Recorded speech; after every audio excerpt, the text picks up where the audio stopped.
Time for Motivation Monday, and we're talking about Thursday because Thursday is National Do Something Good for Your Neighbor Day. Leadership trainer and public speaker and author Pete Blank joins us now with some ideas. Good to see you this morning. What's up, buddy? I'm fortunate. I have great neighbors, and we always try to help each other out.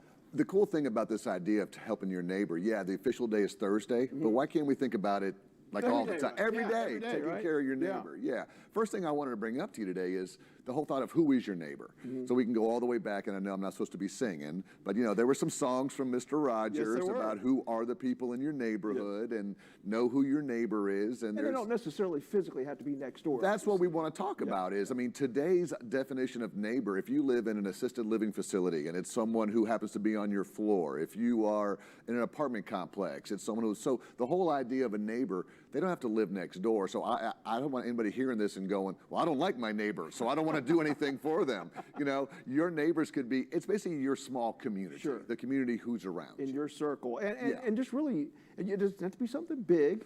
We jump in to help each other after a tornado event or something like that. We always do that. It could be something small, right? Yeah, and we always think about physical acts, like I'm going to mow my neighbor's yard, and that's great, and I'm going to take their trash can out for them on that day. But I'm talking about if you're an introvert or a shy or a quiet person, you can still do things like drop a card off for them to say, I appreciate you, or if you have extra flowers, put a flower out for them or something. It's just, there's small things you can do without having to have the personal interaction. If you're like, well, that makes me uncomfortable, you can still do nice things for them when you go out. And it harkens back to that phrase that people are going to remember the impact you had on them. Yeah, sometimes we're so busy focused on self, and that's why I love that we still do these Motivation Mondays, is it's not always about me, it's about other people. So the smallest things we can do can have a huge impact on somebody. So if you've got a neighbor, I've got a neighbor across the street who I haven't seen like in 3 weeks. So we had this group chat like, is he okay? Is he all right? What's going on? Because we haven't seen them around. So that's the concept of look out for your neighbors, take care of your neighbors, check in on your neighbors,